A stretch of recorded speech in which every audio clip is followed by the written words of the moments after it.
please grab a seat. We're going to get started with our performances. Parang batang KG performance ng mga ano.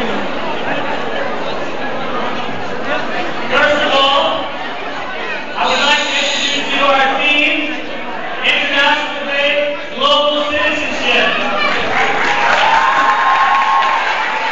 Global citizenship is more than just a word or a phrase.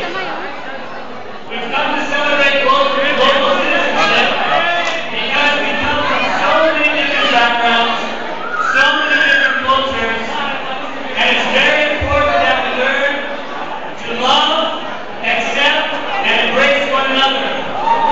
Tamang magsalita na siya ngayon. This is what we strive for not only in our vision and mission and task, but also what we're striving to do here in this International Day celebration.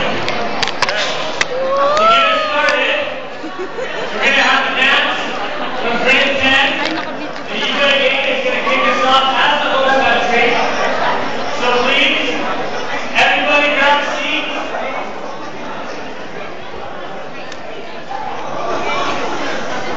Sa dahil nangangawit na yung ano ko, ilalagay ko sa YouTube. Ladies and gentlemen, we will now get started